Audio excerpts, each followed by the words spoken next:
بسم آبن ولدن منفس قدسن حدا أملاخ أمين فقران أحواتين حاتين لمون مغتصلتا نهيت معالتا ونقبر زلنا نباب مزقب حيمانوت كاب قصري شدشتميتن سلاسان حدن كساب شدشتميتن سلاسان شوعتن كنا نببنا أنكس حموشتي نابسيول وردي أبسال ساي معالتي كموت تنسئ قصري شدشتميتن سلاسان حدن ኢየሱስ ናብቲ መዓሙቕ ምድሪ ወሪዱ እዩ።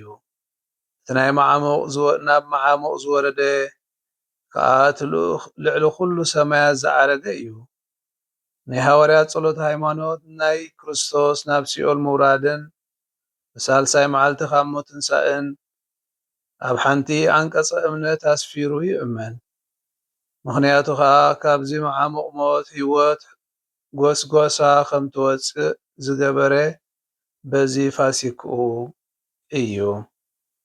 ክርስቶስ እቲ ኮኸብ ጽባህ እቲ ካብ ሞት ዝተንስአን ሰላማዊ ብርሃኑ ኣብ ልዕሊ ዓሌት ሰብ ዘብርህን እቲ ንዘለኣለም ዝነብርን ዝነግስን ወድኻ ኣሜን እናበለ ኣብ ሮማዊ መጽሓፍ ቅዳሴ ብዛዕባ ሕማማቱን ሞቱን ትንሣኤን ይገልጽ። ሲራክ ሓደ ክርስቶስ ናብ ሲኦል ወረደ ቁጽሪ 632 ኣብ ሓድሽ ኪዳን እናናሳዕ ዝግለጽ ኢየሱስ ካብ ሞት ከም ዝተንስአ ዘረድእ ኣባህላ ዝተሰቕለ ቅድሚ ትንሣኤው ኣብቲ ናይ ሙታን ቦታ ከም ዝኸደ ዘመልክት እዩ። ናይ ክርስቶስ ናብ ሲኦል ምውራድ ብወገን ሃዋርያዊ ስብከት ዝተዋህቦ ትርጉም ዝስዕብ እዩ። ኢየሱስ ከም ኩሎም ሰባት ሃለዋት ሞት ተቐቢሉ ነፍሱ ድማ ነቶም ኣብ ቦታ ሙታን ዘለዉ ካልኦት ተጸንቢራቶም እያ።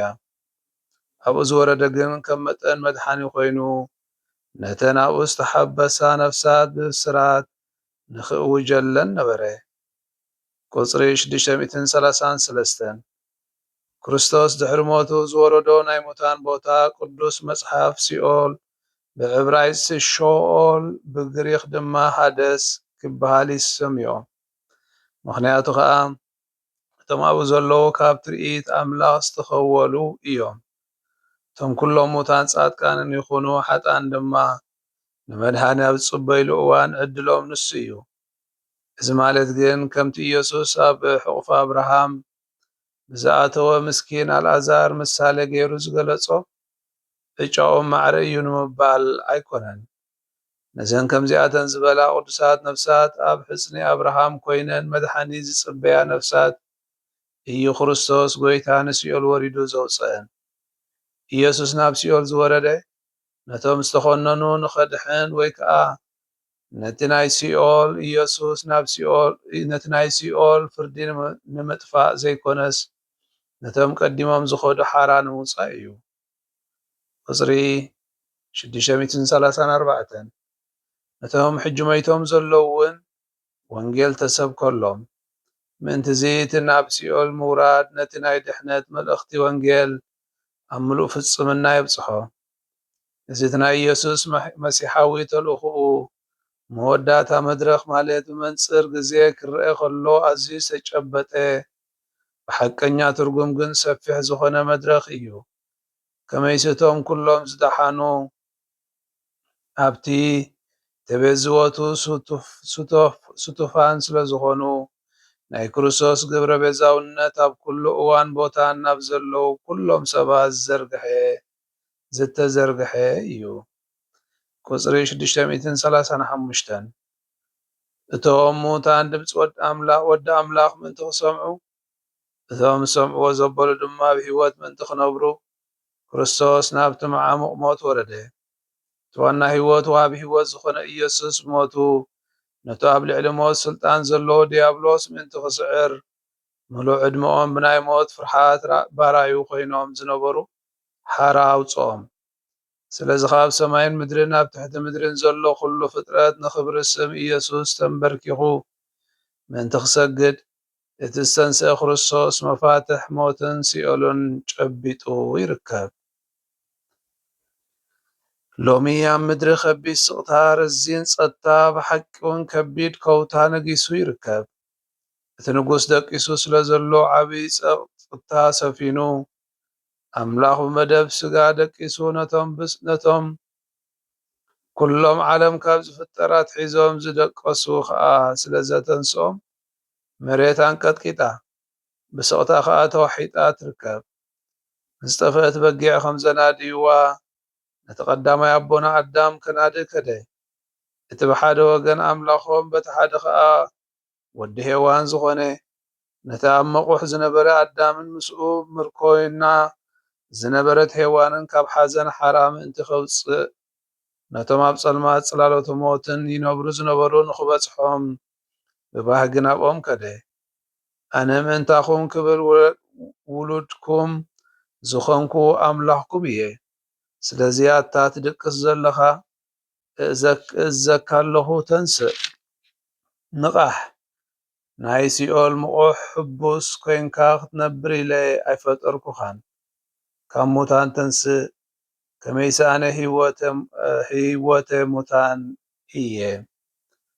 ብሓፂር ቁፅሪ 636 ናብ ሲኦል ወረደ ብዝብል አንቀጽ ኢየሱስ ብሓቂ ከም ዝሞተ ብሞቱ ከዓ ንሞትን ነቲ ስልጣን ሞት ዘለዎ ዲያብሎስን ከም ዝሰዓረልና ናይ ሃዋርያት ጸሎተ ሃይማኖት ይእመን። ቁፅሪ 637 ሰብኣዊት ነፍሱ ምስቲ መለኮታዊ ኣካሉ ሓቢራ ዝሞተ ክርስቶስ ናብቲ ሰፈር ሙታን ወረደ። ነቶም ቅድሚኡ ዝኸዱ ጻድቃን ድማ መዓፁ መንግስተ ሰማያት ኣርሓወሎም። ፍቁራን ኣሕዋተይን ኣሓተይን እዚ ሎሚ ዘንበብናዮ ክፍሊ መዝገበ ሃይማኖት ጎይታና ኢየሱስ ክርስቶስ ነቶም ምሩኻት ነቶም ምድሓን መንግስቲ ኣምላኽ ዝጽበዩ ዝነበሩ ካብቲ ዝነበርዎ ካብ ናይ መዓሞቕ ናብ ናይ ዘለኣለማዊ ታሕጓስ ንኽወስዶም ናብ ሲኦል ምውራዱ ዝገልጽ እዩ። እዚ ትርጉም ናብ ሲኦል ምውራዱ መጀመርያ እቲ ሲኦል ብዕብራይስጥ ሸኦል ዝበልናዮ ወይ ድማ ብግሪኽ ሃደስ ተባሂሉ ዝጽዋዕ ዝነበረ ናይ ሙታን ቦታ እዩ ዝግለጽ ነበረ። ምክንያቱ ካብ ገጽ ኣምላኽ ክርእሉ ዘይክእሉ ስፍራ ብዝነበረሉ ግዜ። እዚ ማለት ግን ኢየሱስ ናብቲ ናይቶም ዝተፈርዱ ኣብ ገሃነም እሳት ዘለዉ ኣይኮነን ዝወርድ ዘሎ።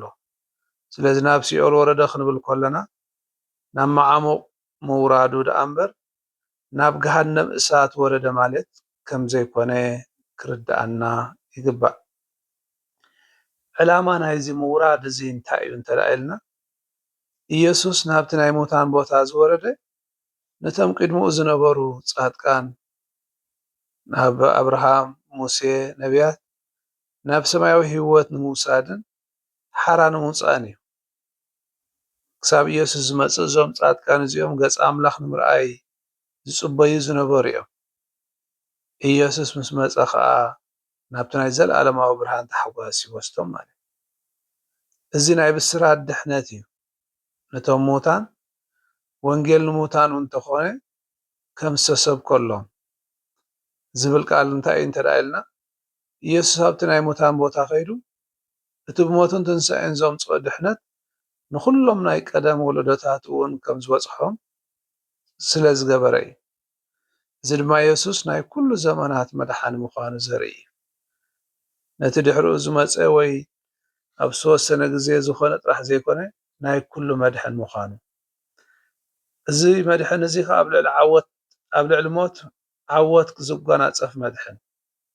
ምክንያቱ ኢየሱስ ናብ ሲኦል ብምውራድ ንሞትን ንዲያብሎስን ክስዕሮም ኢና ንሪኦ።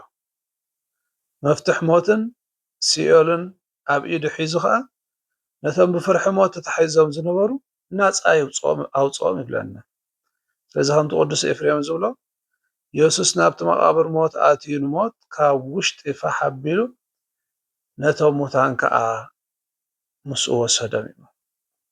እምበኣር እዚ ሓሳብ እዚ ሎሚ ዝረኣነ ክርስቶስ ብሓቂ ከም ዝሞተ ናብ ሲኦል ምውራዱ ነቲ ናይ ሞት ኩነት ከዓ ነቶም ደቂ ሰባት ነቲ ዝበፅሖም ዝነበረ ከም ዝተኻፈሎ ብኡ ገይሩ ከዓ ድሕነት ከም ዝኣወጀልና እሱ ከም ናይ ህይወት ጎይታ መጠን ነቶም ብሞት ተታሒዞም ዝነበሩ ጻድቃን ንሰማይ ከፊቱ ከም ዝወሰዶም ስለዚ እቲ ሞት ኣጽኒዑ ሒዝዎም ዝነበረ ንሱ ግን ጎይታ ኩሉ ስለ ዝኾነ ንዕኡ ስዒሩ ህያዋን ከም ዝገበሮም እዚ ናብ ታሕቲ ምውራድ ንብሎ ዘለና እንተቐዲምና ዝብልና ናይ መወዳእታ ደረጃ ናብቲ መሲሓዊ ተልእኽኡ ድንን ኢሉ ዘልዕለልና ምልክት እዩ እምበር ነፍሲ ወከፍና ኢየሱስ ናብ ሲኦል ዝወረደ ከም ተሰዓሪ ዘይኮነስ ከም ኣሸናፊ ኮይኑ ነቶም ብተስፋ ዝጽበይዎ ዝነበሩ ጻድቃን ናብ ዘለኣለማዊ ህይወት መታን ናይ ክብሪ ህይወት መታን ክወስዶም እዩ ባር እግዚኣብሔር ብፍላይ ኣብ ዘመነ ሕማማት ንቀራረበሉ ዘለና በዚ መንፈስ እዚ ተሰናዲና ንሱ ከም ዘተስኣና ኣሚንና ካብ ሓጢኣትና ብሓጢኣትና ሞይትና ምስኡ ህያዋን ንኾነሉ ጸጋ ይዓድለና ስብሃት ንኣብን ንወልድን ንመንፈስ ቅዱስን ይኹን ጥንቲ ከም ዝነበረ ሕጂ ኸ ንወትሩ ዘለዓለም ዓለም ኣሜን። በስመ አብ ወወልድ መንፈስ ቅዱስ ሓደ አምላክ አሜን።